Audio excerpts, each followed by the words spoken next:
shirkani wuxuu ahaa shir gaara sidaad u sheegteen wuxuu bilaabmay 8 waxaa lagaga wada hadlay waxa weeye sidii deynta Soomaaliya looga cafin lahaa iyo shirkan soo socday weyn oo maanta dhamaad noqon doona hadii la yiraahdo maalinta dhamaadkeeda wixii lagaga wada hadli lahaa baa laga wada hadlay wixii loo baahan yahay deynta in la cafiyo ayaa laga wada hadlay xagga iyaga halkan taaganahay meeshan marayno ayaa laga wada hadlay xagga dawladaha iyo dadka deynta inagu leh iyaguna waxay ka hadlayaan ama dawladaha noqdaan ama ha noqdaan beesha caalamka kale waxa iyaguna ka hadleen sida ugu diyaar garoobayaan in Soomaalida deynta laga cafiyo iyo wixii deynta cafinta dabadeed imanaya ayaa laga wada hadlay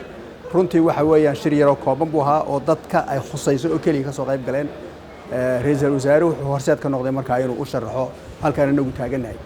anagu taaganahay iyo arrimaha maanta aan wadno wadada deyn cafiska ee aan soconaa inay tahay wax anaga noodana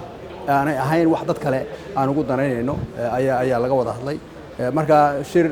diyaar garoobo shirka kale weyn ayuu runtii ahaa waxaana gaar ahaan looga hadlayay waxa weeye wadadan socono iyo arrimaha maanta aan doonayna inaan qabano